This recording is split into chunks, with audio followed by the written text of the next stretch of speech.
ब्रह्मचर्य का नाश वीर का नाश, जीवन का नाश है। ब्रह्मचर्य अगर सही है, आपने किसी तरह इधर उधर तो ये प्रश्न ही नहीं रहेगा। जिधर दृष्टि डालोगे उधर जय होती चली जाएगी। आजकल के बच्चे नौजवान इसको मनोरंजन समझते हैं और उनको सलाह भी ऐसी मिलती है कि हम जैसे बोल रहे हैं ब्रह्मचर्य के लिए, तो डॉक्टर और आपको जो इधर सांसारिक प्रोत्साहन देने वाले हैं वो आपको सलाह देंगे।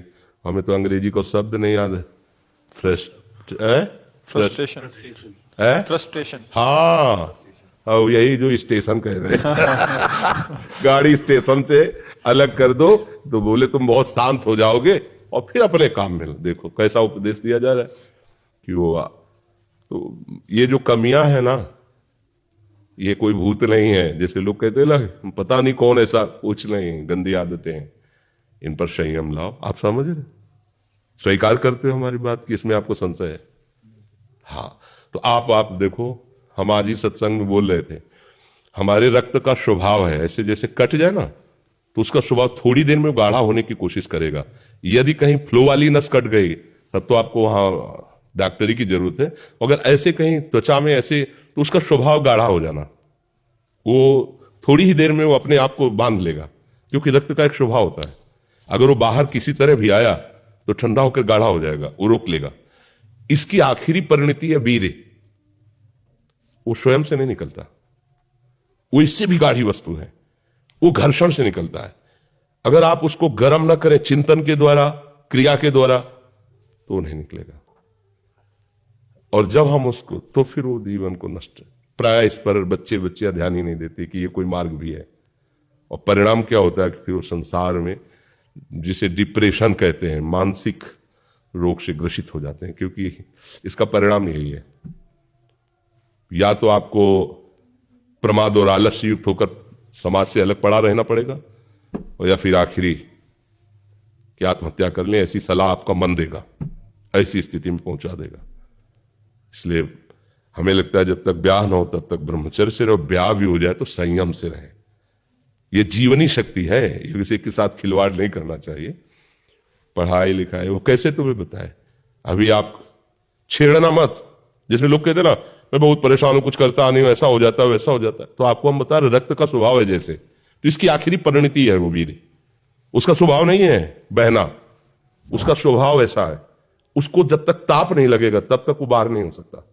आपने गलत अभ्यास किया, माना 2-4 महीने 5 महीने वो अपने अभ्यासवश पतित होगा, लेकिन आप छोड़िए, उसका चिंतन छोड़िए, उसकी क्रिया छोड़िए, अपने आप वैसे हो जाएगा।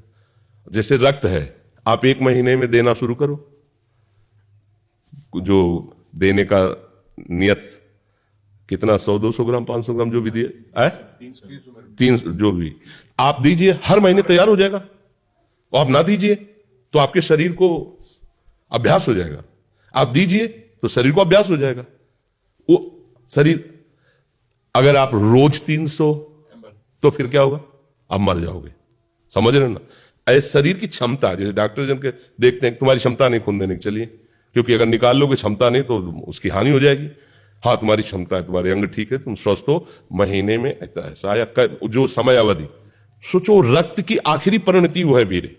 और आप क्या कर रहे हैं, रोज कई बार, आपका परिणाम क्या होगा? अगर रोज वो खून निकाला जाए तो आदमी की हालत क्या हो जाएगी? खून की आखिरी परिणति है।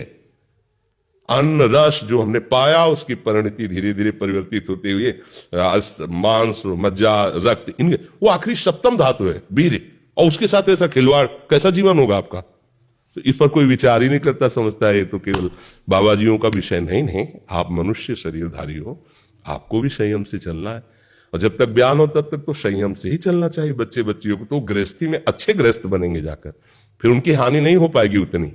अब पहले से ही तो फिर अब वो पढ़ाई में मन कैसे लगे जब आपके पास पढ़ाई वाली सामग्री ही नहीं रह गई है। पहले क्या होता था, जैसे गुरुकुलों में स्मृति आपकी कमजोर हो रही है तो मेधा शक्ति बलवान करने के लिए ब्राह्मी उसको पिलाई जाती थी। ब्राह्मी है ये चीजें, क्यों? क्योंकि उनमें इतनी शीतलता, उनमें पौष्टिकता है कि वो वीर का वर्धन करके वीर को रोकेंगी। खास बात उसमें होती थी। अब हम इस बात को ना समझ करके फ्रेंड बनाते हैं और वो विनाश का खेल खेलते हैं जो हमारी सारी सांसारिक और पारमार्थिक दोनों उन्नति का नाश कर देता है। अब उस प्रश्न का क्या होता है, और उसके लिए क्या सलाह? आप सही ढंग से रहो, अच्छा खाओ पियो, थोड़ा व्यायाम करो, सबके प्रति पवित्र भाव, अभी आप आनंद में आने लगोगे। और जैसी आदतें आजकल हो रही, आनंद वाली तो है नहीं, ये तो पतन वाली ही है। चार दोस्त मिलते हैं, मदिरा पान करते हैं, गांजा और तो और क्या ड्रग्स फ्रग्स। आप बताओ क्या होगा? आप इतना विष डाल रहे हो अपने अंदर, इसलिए विषैली चीजें डाल रहे हो, ऐसी गंदी आदतें डाल, आपका जीवन क्या होगा? कैसा खिलवाड़ किया जा रहा है मनुष्य शरीर से, जबकि ये देव दुर्लभ देही है भगवत प्राप्ति, इसके साथ कैसा?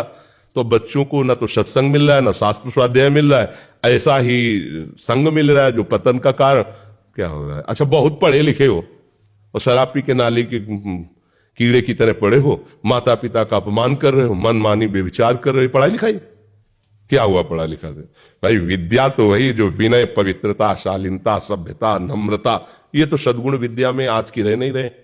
पढ़े लिखे माता पिता को ऐसे डांट देते जैसे कोई नौकर से बात करता है, हम स्वतंत्र हैं। अरे विषयों के गुलाम तू कब स्वतंत्र हो गया?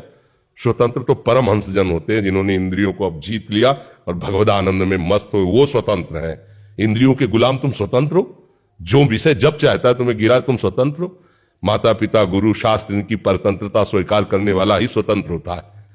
ये मनमानी आचरण जो आजकल समाज में विस्तृत हो रहे हैं ना, ये पतन, अशांति और पाप का कारण बनते हैं, जो बहुत हानिकारक है। तो बच्चा सावधानी से रहो, जो बचा है उसको संभाल लो। जीवन जब से ज्ञान हो जाए तब से अपने को संभाल ले। भाई पूर्व में गलती हो गई, आगे सुधार लेते हैं।